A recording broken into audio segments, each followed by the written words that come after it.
hear a lot about it for vehicles.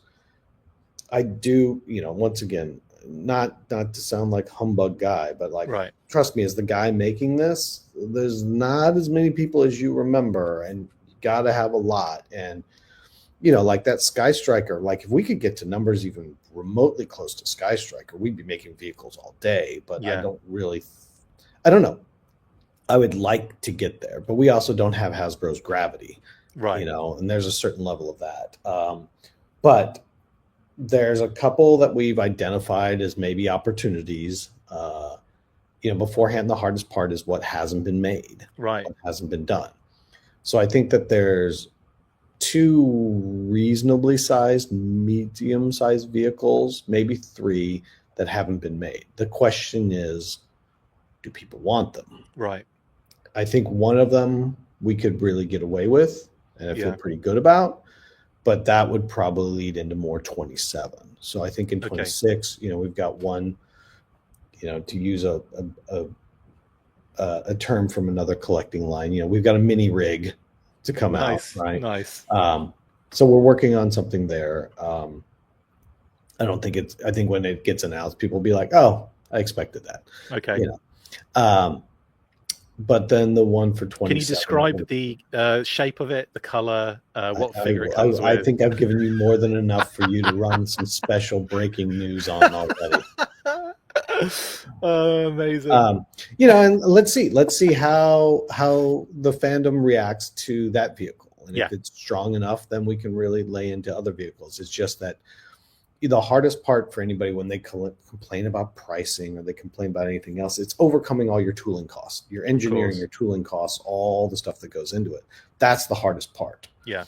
And so the bigger the vehicle, the more complicated the stuff, the more the tooling costs, the more the price goes up. And then, we all know that the more the price goes up, the less you sell. So it's an inverse, parabolic curve. I'm not even sure what we're going to call it, but the more the price goes up, the less people buy it, but the bigger we make it, the more the tooling costs. So it has to cost more. And then, it becomes a really tricky space.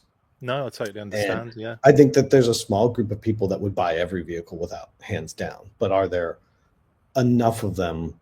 It gets really tricky. Absolutely. And if you're kind of talking a little bit, probably deep cut vehicle wise, because not deep cut, but like at least you're not talking surface level like obvious vehicles, because like you say, that you don't want to be doing stuff that's already technically been done in that sense. Exactly. So yeah, you're right, it's going to be niche. Like, because if you've got to get it new from me, it's going to be kind of expensive. Can you buy a vintage one for less than that? Well, right, you're going to buy the vintage one. Yeah.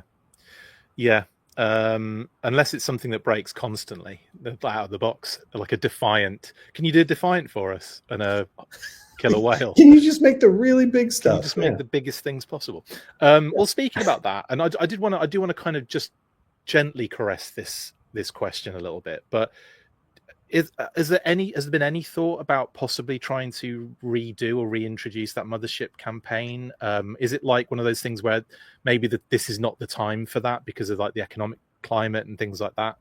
I think, we've had a number of people ask, do I think it might be better received now than it was then? Possibly. Yeah. Let me rephrase that. Probably. Yeah. Would it be received well enough to cross the threshold? I don't know. Right.